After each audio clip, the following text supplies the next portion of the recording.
Hello guys, welcome to Prayas. My name is Aditya and welcome to the third day of week 2 of our 7 PM discussion. Guys, MPSC descriptive मध्ये आपण daily answer writing series सुरू केली आहे आणि त्याच्याच under आपण second weak मध्ये ज्यात आपण अप्लाइड जिओग्राफी बघतोय म्हणजे इंडस्ट्रीज आणि रिसोर्सेस, तर त्यातल्या आपल्या तिसऱ्या दिवसाच्या डेली आन्सर रायटिंग बद्दल आज आपण चर्चा करणार आहोत. आजचा जो टॉपिक आहे तो होता तुमचा मिनरल आणि एनर्जी रिसोर्सेस म्हणजे खनिज साधन संपत्ती आणि ऊर्जा संसाधने. तर यावर आपला आजचा क्वेश्चन होता. जसं आपण संडेच्या सेशनमध्ये बोललो आणि मंडेच्या आपण ओरिएंटेशन सेशनमध्ये पण चर्चा केली आहे की मिनरलवरती जे काही क्वेश्चन्स येतात ते तुम्हाला असं नाही विचारत की कोणती खाण कुठे सापडते, कसं काय कोणत्या पद्धतीने. प्रश्न सरळ येतो, त्या पर्टिक्युलर खाणकामासंबंधी समस्या काय आहेत, त्याच्यावर काय उपाययोजना केल्या गेल्या पाहिजेत. आणि same is the case with our energy resources. ते आपण ऑलरेडी डिस्कस केलं आहे. ज्यांनी ते सेशन मिस केलं असेल तर प्लीज ते जाऊन एकदा सेशन बघा, लिंक डिस्क्रिप्शन बॉक्समध्ये. चलो मग विदाऊट वेस्टिंग मच टाईम आपण आपल्या आजच्या डिस्कशनला सुरुवात करूयात. आजचे पण क्वेश्चन्स कंपॅरेटिव्हली स्ट्रेट फॉरवर्ड होते. सगळ्यात पहिला क्वेश्चन होता, discuss the issues associated with coal mining in India. म्हणजे आता तुम्हाला प्रश्न कशावर विचारलेला आहे, कोल मायनिंग आणि याच्याशी असोसिएटेड इश्यूज, बरोबर. तर ह्या टाईपचा हा आपला प्रश्न विचारलेला आहे. सिंपल आहे, डिस्कस द इश्यूज. बाकी या क्वेश्चनमध्ये वेगळं काही नाही आहे. अगेन आपला फंडा काय, स्टार्ट, मेन बॉडी, कन्क्ल्युजन. स्टार्टमध्ये मी आधीच म्हटलो आहे डेफिनेशन वगैरे. आता कोल मायनिंगचे काय डेफिनेशन देणार ना, दगडी कोळशाचे खाणकाम, खाणीतून दगडी कोळसा काढणे त्याला कोल मायनिंग म्हणतात. याला काही लॉजिक नाही आहे. So no need to give the definition here. Definition नाही द्यायची. त्याच्याऐवजी आपला फंडा काय, रिसोर्सेसबद्दल आला की मी डेटा देणार ना. भारतात किती कोळसा सापडतो, त्यातला किती टक्के कोळसा वापरला जातो वगैरे मॉडेल आन्सरमध्ये दिलं, एकदा गो थ्रू करा. So we have the data with us. So डेटाने स्टार्ट करणार. पुढे येतात मेन बॉडी. मेन बॉडीमध्ये त्यांनी काय दिलेलं आहे, इश्यूज. स्ट्रेट फॉरवर्ड आहे, बाकी काहीच नाही आहे, समस्या. आणि आपण काय डिस्कस केलं आहे, मेन बॉडीमध्ये जेवढं विचारलं आहे तेवढंच लिहायचं. त्याच्या पलीकडे आठवतं का आपण लास्ट सेशनमध्ये काय बोललेलो, इश्यूज दिले असतील तर त्याला नेहमी सोल्युशन द्यायचं. Because we are going to be a ब्युरोक्रॅट्स.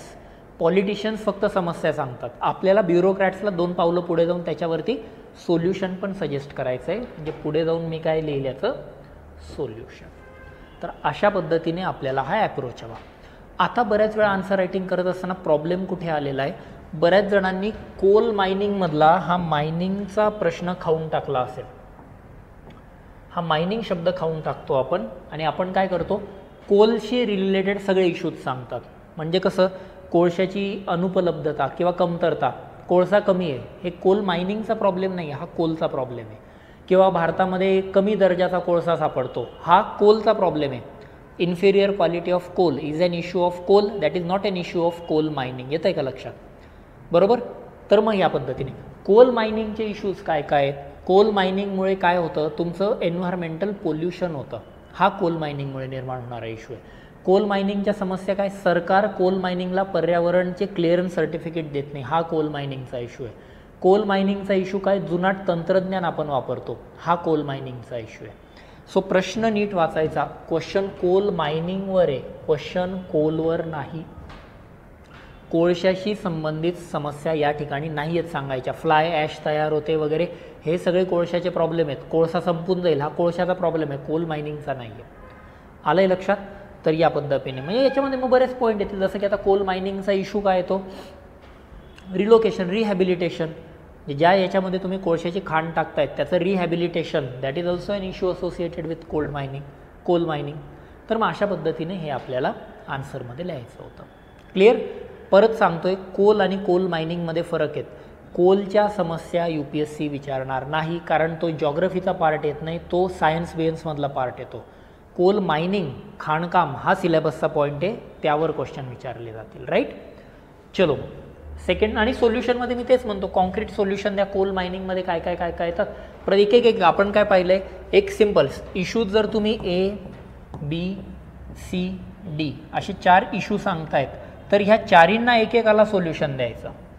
That's it. ते वेगळं नाही पाठ करत बसायचं. म्हणजे जर तुम्ही एकीकडे म्हणतायत की पर्यावरणाचे क्लिअरन्सेस पटकन मिळत नाही, सोल्युशन काय, EIA लवकर करा, एन्व्हायरमेंट इम्पॅक्ट असेसमेंट.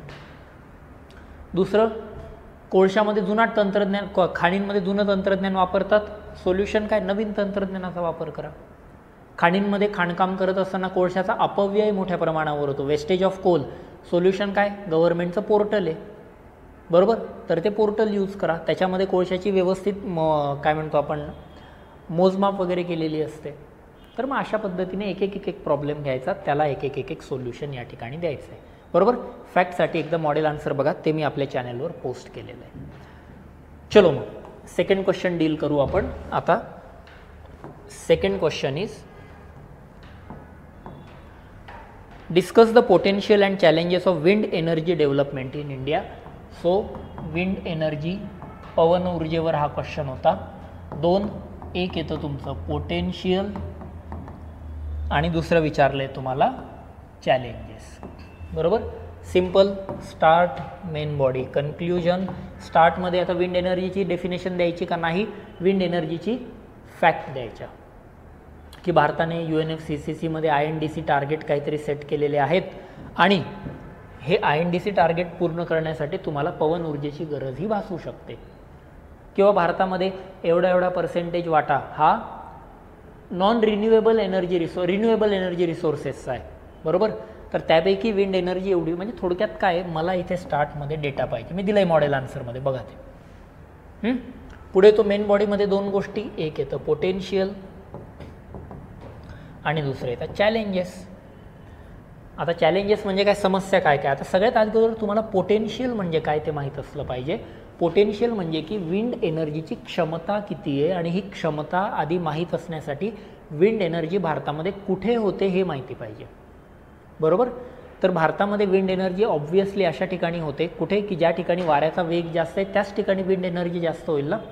आणि त्याच अनुषंगाने भारतामधले काही पर्टिक्युलर एरिया आहेत की ज्या ठिकाणी तुमची विंड एनर्जी ही मोठ्या प्रमाणावर हार्नेस केली जाते. मग या ठिकाणी मी म्हणेल तुम्ही मॅप काढा. इथे आता मी मॅपवर येतो बघा, मी काल परवाच्या डिस्कशनमध्ये किंवा आत्ताच्या पण अगोदरच्या याच्यात मॅप इन्सिस्ट नाही केला, पण इथे तुम्हाला लोकेशन दाखवावं लागेल, त्याशिवाय पोटेन्शियल नाही सांगतायत. मग भारताचा मॅप काढायचा, बरोबर. आता पुढचा प्रश्न येतो की सर आता सगळं मॅप तर काढला, तर विंड एनर्जी दाखवायची कुठे, कसं काय दाखवायची, कोणत्या ठिकाणावर पवन ऊर्जा जास्त आहे, कोणत्या ठिकाणावर कमी. आमचं तर एवढं वाचन नाही, मग तर नेमके कशा पद्धतीने आन्सर द्यायचं, लोड नाही घ्यायचा, लॉजिक लावायचं. या ठिकाणी वाऱ्याचा वेग कुठे जास्त असेल, किनारपट्टीवर जास्त असेल ना, बरोबर. आणि किनारपट्टीवर पण जास्त कुठं मुंबईला पवनचक्क्या लावता येणार नाही, कारण लोकसंख्येचीच घनता जास्त आहे. तर जिथे थोडीशी लोकसंख्येची घनता कमी आहे, वाऱ्याचा वेग जास्त आहे, डोंगरावर वगैरे किंवा वाळवंटात वगैरे, तिथे तुमचं विंड एनर्जी असेल.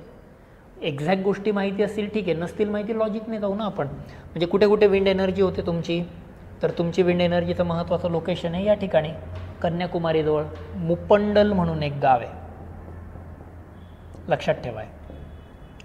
कारण काय, या ठिकाणी तिन्ही बाजूनी समुद्र आहे ना, इकडनं समुद्र, इकडनं समुद्र, इकडनं समुद्र. त्यामुळे तिन्ही बाजूने काय होतं, वारा एकदम वेगाने येतो, तुमची पवनचक्की जोरात चालते. कन्याकुमारीजवळ कार्डमम हिल्स आहेत, त्या कार्डमम हिल्समध्ये तुम्हाला मुप्पंडल आहे. या इकडे पुरी म्हणून एक आहे, त्या ठिकाणी तुम्हाला मोठ्या प्रमाणावर बघायला मिळतं. आपलं साताऱ्याला पण मोठ्या प्रमाणावर तुम्ही बघाल तर तिकडं विंड एनर्जी हार्नेस करता येते. राजस्थानमध्ये पण वाऱ्याचा वेग जास्त असतो, पण पवनचक्क्या टाकण्यापेक्षा मी सोलर पॅनल टाकेल ना राजस्थानमध्ये. बघा लॉजिक लावायचं, ब्लाइंडली नाही फॉलो करायचे. येत आहे गोष्ट. इकडे लडाखमध्ये वगैरे पण काही पवनचक्क्या लावू शकता. अशा पद्धतीने एक बेसिक मॅप. पोटेन्शियल काय या ठिकाणी आहे आणि त्यांची क्षमता काय आहे, कारण भारत हा मान्सूनच्या प्रदेशात येतो. मान्सूनच्या प्रदेशात असल्यामुळे आपल्याकडे दर 6 महिन्याला वारे आपली दिशा बदलतात. वारे आपली दिशा बदलतात त्याचा फायदा तुम्हाला इनडायरेक्टली पवन ऊर्जेच्या निर्मितीमध्ये होतो.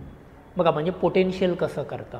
म्हणून म्हणतो जो पहिला वीक आपण पाहिला आहे कोर जॉग्रफी, कोर जॉग्रफी तगडं असेल ना त्याच्या लिंकेजेस इकडे लावता येतात. किंवा आजकाल जर तुम्ही करंट अफेअर व्यवस्थित वाचत असाल तर फ्लोटिंग विंडमिल असा नावाची एक कन्सेप्ट आहे. फ्लोटिंग विंडमिल हे काय करतात, तरंगणारे प्लॅटफॉर्म असतात जलाशयामध्ये, सरोवरामध्ये किंवा समुद्रामध्ये ते असे सोडून दिलेले असतात आणि तिथून मग ते विंड एनर्जी हार्नेस करतात. तर ह्या अरबी समुद्रात वगैरे हे थोडं एक्सपेरिमेंटल बेसिसवर चाललं आहे. कॉन्टिनेंटल शेल्फ भूखंड मंचावरती मग असे फ्लोटिंग प्लॅटफॉर्म असतात छोटेसे तराफ्यासारखे, त्याच्यावर विंडमिल असते आणि मग तिथून मग तुम्ही एनर्जी हार्नेस करता. युरोपात ही मोठ्या प्रमाणावर चालते, नॉर्थ सीमध्ये. लक्षात ठेवा केस स्टडी. सो पोटेन्शियल आणि चॅलेंजेस, समस्या काय, काय समस्या आहे? सगळ्यात पहिली समस्या येते पवन ऊर्जा विंड एनर्जी अशाच रिजनमध्ये अवेलेबल आहे की जिथे मानवी वस्ती कमी आहे। मला सांगा, वाऱ्याचा वेग जर जास्त असेल, कोण राहायला जाईल तिथे? बघा, येतं आहे का लक्षात? पाठ नाही करायचं, लॉजिक बिल्ड करत जायचं। का बरं असं आहे? ह्याच ठिकाणी का बरं चालतं? का आता मी म्हटलं तुम्हाला राजस्थान वगैरे किंवा पश्चिम घाटात पण वारा जोरात वाहतो, पण मग तिकडं विंडमिल का नाही आहेत? कारण तिकडे वस्ती कमी आहे ना, आणि डिमांडच नाही आहे, तर सप्लाय करून काय उपयोग आहे? आणि हे सगळ्यात मोठं चॅलेंज आहे विंडमिलचं। बाकी मग लँड ॲक्विजिशनचा प्रॉब्लेम येतो, नंतर वाऱ्यांची दिशा बदलत असते, त्यानंतर मग बरेचशा लोकांमध्ये अनअवेअरनेस आहे, म्हणजे बऱ्याचशा गोष्टी चालतात त्या तर त्या चॅलेंजेसमध्ये। आणि मग सोल्युशनमध्ये कन्क्ल्युजनमध्ये काय लिहिणार आपण या ठिकाणी? आपलं चॅलेंजेस तर सोल्युशन, दॅट्स इट। अशा पद्धतीने मग आता सोल्युशनमध्ये पण कसं गव्हर्नमेंटच्या स्कीम आहेत, रूफटॉप सोलर आहे, तसं रूफटॉप विंडमिलच्या पण स्कीम असतात की जसे छतावर तुम्ही सोलर पॅनल टाकतात तसं तुम्ही विंडमिल टाकून पण एनर्जी हार्नेस करू शकतात। तर मग हा प्रश्न या पद्धतीने जात होतो। क्लिअर? चलो पुढे बघूयात तिसरा क्वेश्चन। काय होता तिसरा question? Explain the concept of energy efficiency. Energy efficiency, ऊर्जा कार्यक्षमता म्हटलंय। How can improving energy efficiency help in conserving energy resources in India? आता हा मोठा प्रश्न आहे पुढचा हाऊवाला, त्याला मी माझ्या भाषेत कन्वर्ट करतो। थोडक्यात काय बघा, याचा अर्थ काय होतो? त्यांनी काय विचारलं आहे, ही एनर्जी इफिशियन्सी जर वाढवली तर त्याचा ऊर्जा संसाधनांच्या संवर्धनामध्ये कसा मदत होतो? एनर्जी कॉन्झर्वेशनमध्ये कशी मदत होते? एनर्जी कॉन्झर्वेशन ही चांगली गोष्ट आहे ना, म्हणजे थोडक्यात काय विचारलं आहे तुम्हाला, ही एनर्जी इफिशियन्सी एक्सप्लेन करा, बरोबर? त्याचबरोबर ती मदत कशी करते, म्हणजे फायदा कसा करते, म्हणजे थोडक्यात काय विचारलं आहे, त्याचे बेनिफिट सांगा। आलं लक्षात? माझ्या भाषेमध्ये मी शब्द क्वेश्चन कन्वर्ट करून घेतला आहे। एक्सप्लेन करा, बेनिफिट सांगा, end of the story. So start, main body, conclusion आपलं आधीच ठरलेलं आहे। WH टाईप काही असेल, हाऊ, वेन, वेअर, व्हॉट काय असेल, सुरुवात मी डेफिनेशनने करणार। मग आता इथे मी काय करेल, डायरेक्ट डेफिनेशन देईल।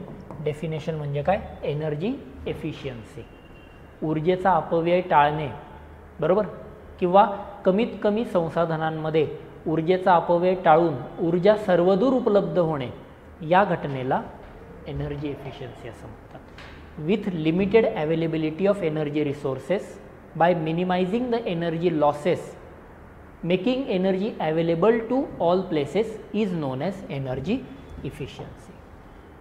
येते लक्षात? मग ती कशी केली जाते?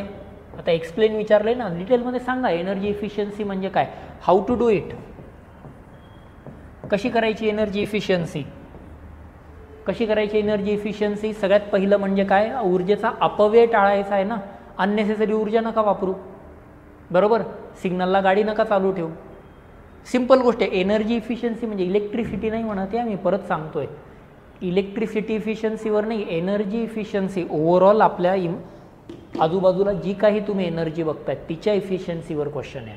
आणि एनर्जी कशामध्ये डिव्हाइड होते तुमची? एनर्जी रिसोर्सेस जर तुम्ही बघाल तर ते दोन येतात, रिन्युएबल, नॉन रिन्युएबल, बरोबर। रिन्युएबलमध्ये तुमचे आणखी आहे सोलर, विंड, हायड्रो, बरोबर, त्यानंतर तुमचे जिओथर्मल, टायडल, हे सगळे त्याच्यामध्ये येतात। नॉन रिन्युएबलमध्ये कोणते कोणते येतात तुमचे? पेट्रोलियम, कोल, हे सगळे याच्यात येतात। ह्या सगळ्यावर प्रश्न आहे, इलेक्ट्रिसिटीवर क्वेश्चन नाही आहे, मी परत सांगतोय। सो आपला आवाका इलेक्ट्रिसिटीवर ठेवू नका। सो विचारलं काय की कशा पद्धतीने एनर्जी इफिशियन्सी नेमके काय असतं? इफिशियंट साधनं, गाडीची रेग्युलर सर्व्हिसिंग करा, एनर्जी इफिशियंट राहते, ॲव्हरेज चांगला देते, सिंपल आहे ना। एनर्जी इफिशियन्सी कशी करायची? तर पब्लिक ट्रान्सपोर्टेशनचा वापर करा, ट्रॅफिक कंजेशन कमी करा, बरोबर, सिलेक्टिव्ह कोल मायनिंग कमी करा, कारण कोलचे 4 प्रकार आहेत, अँथ्रासाइट, बिट्युमिनस, लिग्नाइट आणि पीठ। आपल्याकडे काय होतं की तो इन्फेरियर क्वालिटीचा कोल असतो, तो कोणी घेत नाही, तो फेकून दिला जातो, बाकीचा मग वापरतात। म्हणजे ह्या सगळ्या कसं केलं जातं आणि मग त्याचे बेनिफिट काय? त्याचे बेनिफिट काय? पहिला तर मुद्दा त्यांनीच दिला आहे, ऊर्जा सुरक्षा साधण्यामध्ये आपल्याला फायदा होईल, ऊर्जेची किंमत कमी होईल। आज आपलं इलेक्ट्रिसिटीचं बिल जास्त का बरं येतं? कारण चोरी होते विजेची, विजेची चोरी होते, त्यांना भरून काढायचं असतं, त्यामुळे ते सुरुवातीलाच किंमत जास्त लावतात. सगळेच जर विधायक मार्गाने बिल भरायला लागले, वीज चोरी वगैरे, अपव्यय, विजेची नासाडी वगैरे कमी झालं, ऑटोमॅटिकली तुमचं कॉस्टिंग कमी होतं. कॉस्टिंग कमी झाले की सर्वांना ऊर्जा संसाधने वापरता येतात. आले लक्षात? ते इथे सांगायचं. आणि कन्क्लुजनमध्ये येतात की हे करत असताना तुम्हाला अडथळे काय येतात हे इथे सांगायचं. आलं लक्षात? क्वेश्चन पाहून घाबरून जायची गरज नाही. बेसिक लॉजिक आपण जे आजूबाजूला बघतो तेच फक्त आपल्याला आन्सरमध्ये लिहायचा प्रयत्न करायचा आहे. ठीक आहे? सो कंटिन्यू करा आन्सर रायटिंग. काही डाऊट्स असतील तर विचारा. डेली एक्सरसाइज आहे. क्वेश्चन फक्त वाचून आणि ब्रेनस्टॉर्मिंग करून बसू नका. हातात पेन घ्या, लिहून काढा. अर्धा तास लागू द्या एक प्रश्न लिहायला, 1 तास लागू द्या, 1.5 तास लागू द्या, हरकत नाही. पण ब्रेनस्टॉर्मिंग करणं वेगळं आणि डोक्यातले विचार कागदावर उतरवणं यांमध्ये खूप तफावत असते. सो रायटिंग स्टार्ट करा. काही डाऊट्स असतील तर आपण बोलूयातच. सो आजसाठी आपण थांबूयात. So all the best, take care, bye bye, see you tomorrow.